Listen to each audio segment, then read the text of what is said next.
Well, hello, and welcome again to the 2012fad.com. I will be your host for this evening, and my name is Charlie Bluehawk.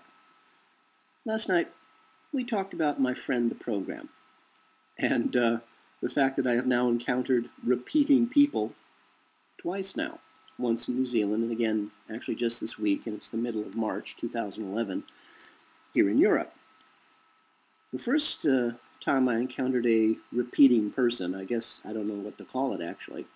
The first time was a very gay bodybuilder getting onto the bus from Island Bay to downtown Wellington, what they call the Central Business District, this CBD. And then here in Europe, the four American tourists, one Asian girl with one foot in the street, standing off the curb, which caught my attention because you really don't want to do that in Europe.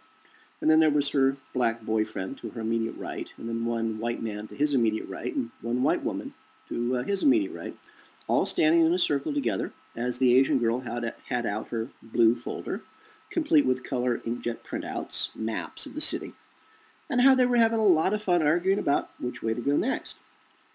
And how I ran into them again 5 minutes later on the other side of this massive boulevard that they could not have jaywalked across. There were road dividers, there are street cars, massive traffic. You just can't do it. And yet there they were again, all in exactly the same configuration as I had seen them 5 minutes earlier, complete with the Asian girl, again with one foot in the street, off the curb, with her blue folder, complete with color printouts, inkjet printouts of the city, maps of the city. But this time, the second time, I actually stopped to talk to them. I wanted to see if they would respond, and the white girl did, and we spoke very briefly. We told some jokes. And then I crossed back to the other side of the boulevard, again, just so I could watch them from across the street, not to be too obvious. But by the time I crossed the street and turned around, they had vanished. I still have no idea what this could mean. If this is the real world, I don't know. What if it's not the real world? If right now you and I are both living inside of a large educational computer program, the only thing that comes to my mind, frankly, as a computer guy, is the program's breaking down. And if the program breaks down and we're still in it, what happens to us then? I have no idea. I really don't. Tonight, I thought we would chat about not my country, and how our government, in fact all governments in the Western world, are flooding our cities with foreigners. Now, that's not a bad thing, necessarily, but it's the kind of foreigners that our governments are bringing in. Firstly, they have no job skills at all. They are not doctors. They are not teachers. They're not even skilled office workers. They're just people. People with no usable skills at all. Now, I really have to be careful when I talk about foreigners, invading countries, because I'm an American, a U.S. citizen here in Europe, looking for work. Of course, I've had 25 years in international IT and corporate management and consulting. I've worked for NASA. I've worked for JPL. I've worked for Raytheon, Disney, Paramount, IBM, Toyota, Nissan. So I've got some, I got some leverage here. I'm talking specifically about people who have no job skills at all. No education, no training, nothing. And yet our government are bringing them into our countries and just dumping them. And it's more than that. They are people whose background, whose culture is so alien to our culture, to our background, that we literally have no common ground. We don't speak the same language. We don't, there's no social skills possible, the different dating customs. Everything is different. There's no common ground for us to live in the same city. Now, there's an example, regrettably. Several African gentlemen were dropped off in Santa Monica, California, which is a beach city right next to Los Angeles in Southern California. Now, these three guys were not from a major city in Africa. They were not educated in any way. They did not know the English language. They did not know the customs here. They probably knew what Coca-Cola was and what Nike was, but that was about it. Big international things that we all know. They were some small, really small remote village way in the outback. They'd never been in a shopping mall, and probably the only movies they'd ever seen on the United States were on someone's DVD player that was run off the local village's generator. I'm not trying to be rude. I'm just telling you the truth. But all of a sudden, Uncle Sam, our U.S. government, picked them up from their village out of the middle of Africa somewhere. I don't even know the country. Gave them a living allowance, gave them a visa, gave them a place to live, and they dropped these 3 guys in Santa Monica, California. If they had received any cultural instruction at all about our customs, our language, our habits, you know, maybe it was a 30-minute course. I have no idea. As far as I can tell, they got no cultural instruction at all. Now, I'm not saying that these 3 guys were stupid. What I'm saying is that they were not prepared for what awaited them in Southern California. Now, maybe if they had dropped these 3 African guys in Ottumwa, Iowa, they would have felt more at home. Not a lot of people, wide open spaces, very simple customs. They might have adapted. But to drop 3 grown men from Africa with no knowledge of our customs, our traditions, nothing, into Santa Monica, into Los Angeles, that's like dropping a baby into a blender. You can't do it without horror erupting. I mean, you can't even say it was culture shock. Culture explosion would probably be more accurate. So anyway, these 3 guys who knew nothing about the USA, except what they might have seen in a movie, and God help us what movies they might have seen. And they sure as, I'm sorry, I was going to swear. I was going to say, she's sure as hell, they'd never encountered a beautiful white woman in a bikini before. And there was the problem. In their own culture, if a woman had displayed herself to any man like that, nude, and let's be honest, if you're wearing a bikini, you're nude. Now, a woman in his culture, their culture, displaying herself nude to a man, she would only do that for one reason, because she wanted to mate with him. This is not racism.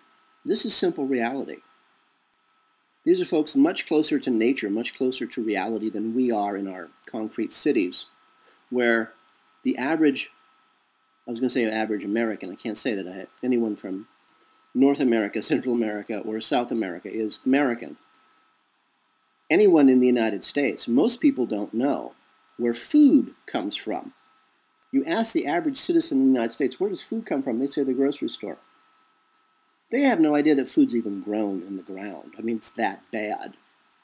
So these 3 men came from Africa, came from a very small village somewhere in the middle of nowhere, with roots literally in the earth, where if a woman presents herself to a man nude, then she is expressing her desire to mate with him, and right now. And so when these 3 African men were presented with foreign women, very obviously presenting themselves for sex, the men raped them.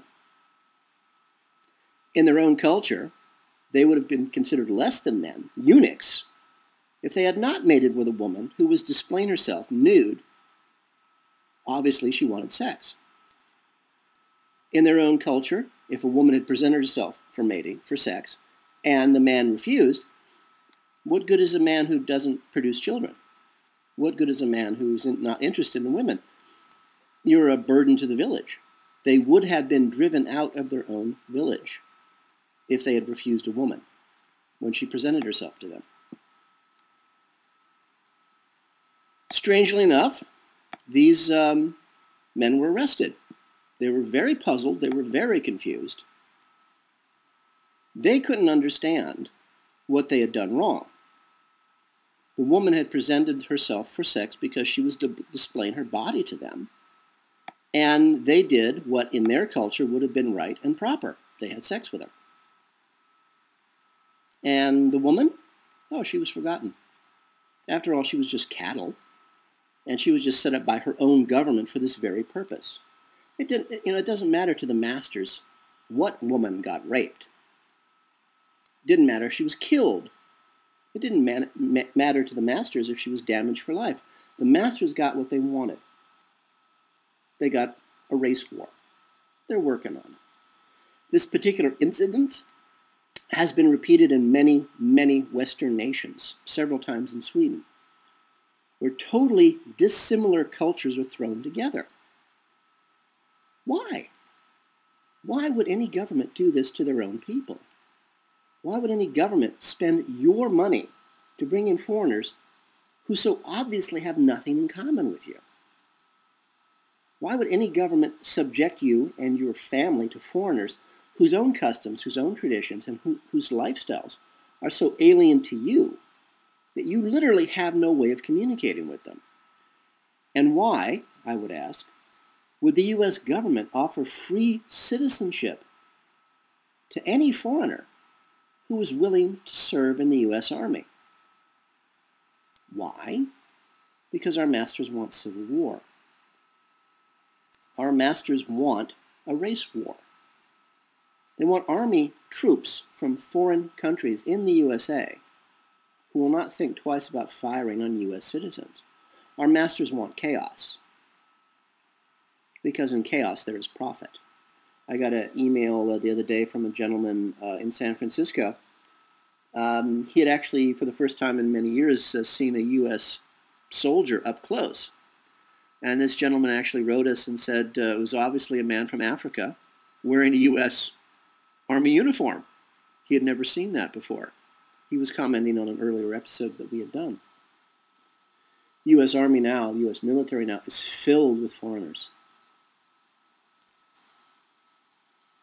So you ask, okay, race war, civil war, who could profit from the torturing of people? Well, I'm sorry, if you're asking that question, then you've just not been paying attention. When you put completely different people into the same city, and their cultures are so different, the only result will be violence. And your local police and civil authorities are overwhelmed. You will be forced to look for outside help. And that outside help? The New World Order. The USA as the world police, because now it's filled with foreigners from all over the world.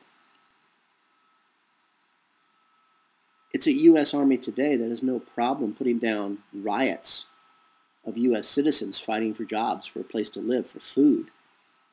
Why?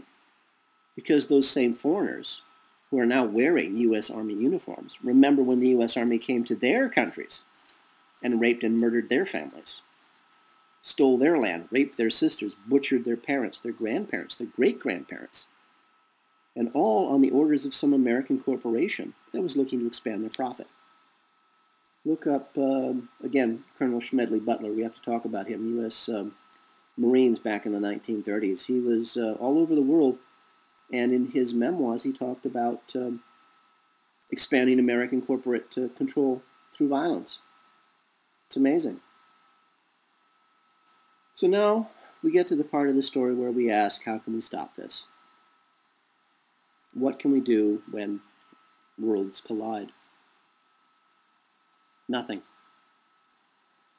It's too late to stop any of it. This literally has a life of its own now, and too many people, too many of the cattle have been led down this path and cannot change course. They've been convinced that we all, if a few human beings who live out in Ottumwa, Iowa, the version in Africa, are suffering, then we all must suffer at the same time. No, it's not true, of course. But so many people have been convinced of this, that there's no way of changing course. It's too late. All we can do, you and I, is to run. And you know where I'm running to the village, where we will wait as long as we can. We will be a for-profit organization. We will be selling above organic foods. We will be a tourist attraction, an ecotourism resort. We'll give you ski lessons. We'll take you out on horseback rides through the forest until it's time to close our doors. And then, frankly, we'll just be too busy to miss you. So please, no matter what, please have some sort of plan for yourself. Anything. Just please don't give up. Please try. For all of us here at the 2012fad.com, this is Charlie Bluehawk, wishing you a really good day and reminding you, please Please keep that one good thought. The 2012 Fad is brought to you by Coffee and Blood, Love Letters Between the Dead, a series of 5 erotica horror novels about a fallen angel fighting his way back to regain his own soul, and how the CIA war against the human race. Their black magic captures and traps him in the body of a mind-controlled slave designed to hunt down and to kill their god, their Satan.